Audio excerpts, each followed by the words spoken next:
আমাদের আলজমিরা হসপিটালে দেখেন টুকটুক একটা মেয়ে বাবু হলো, আজকে অনেকগুলো হবে আরো আশা করি, আরো 3টা হওয়ার মতো। তো সবার জন্য দোয়া করবেন। আর দেখেন বাবু কি সুন্দর কথা শুনতেছে, একদম সুন্দর প্যাকেট করে দিচ্ছে দাদা। আচ্ছা দাদা, প্যাকেটের ভিডিও দেখতে চাইছে অনেকে, ঠিক আছে সুন্দর। তাহলে আমরা ওই যে সাদা তাওয়ালে মেয়ে দেবনি, যে ওই বিদেশে যে প্যাকেট করে দেয়, প্যাকেটের ভিডিও দেখতে চাইছে কয়েকজন, বলছে কি সুন্দর প্যাকেট করে দেওয়া হয়, ভিডিও দেখতে চাই। তো যাই হোক, বাবুর বাড়ি হচ্ছে টাঙ্গাইল বেবি স্ট্যান্ডেই, মানে টাঙ্গাইলের বাবু।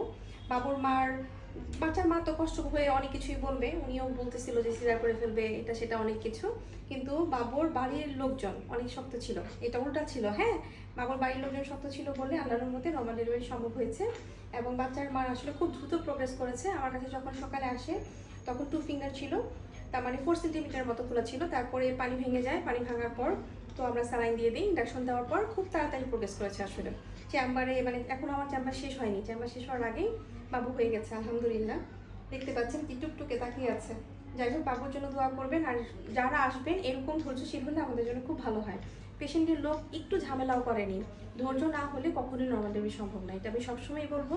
যার ধৈর্য আছে তার নর্মাল ডেলিভারি হবে। আরেকটা ব্যাপার, আজকে যখন চেম্বার করছিলাম সোমা মনে আছে, 2টা বাচ্চা নিয়ে আসছে একটা পেশেন্ট, তার 3 নাম্বার বাবুর জন্য আসছে। তার 2টা বাচ্চা, একটা বাচ্চা হচ্ছে মারা গেছে, একটা বাচ্চা অ্যাবর্শন ছিল, 2টা বাচ্চা আছে, একটা নর্মাল একটা অ্যাবনর্মাল, কিন্তু 2টাই কিন্তু ওনার সিজারের বাচ্চা।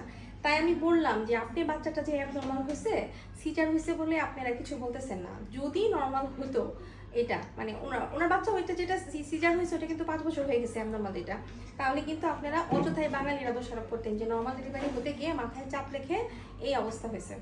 এটা হচ্ছে আমার মনে হয় কি, এইরকম দোষারোপ করলে কখনোই ভালো কিছু হয় না, দোষারোপ করে কোনো লাভ নাই।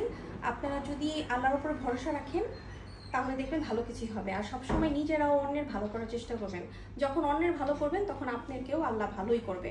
আর আমি এটা বিশ্বাস করি। আর আমার কাছে আরও অনেক কিছু মনে হয় যে যারা দেখবেন যে নিজেরা শ্বশুর শাশুড়িকে দেখে, আমার মনে হয় তার ছেলে মেয়েরাও তাকে দেখে।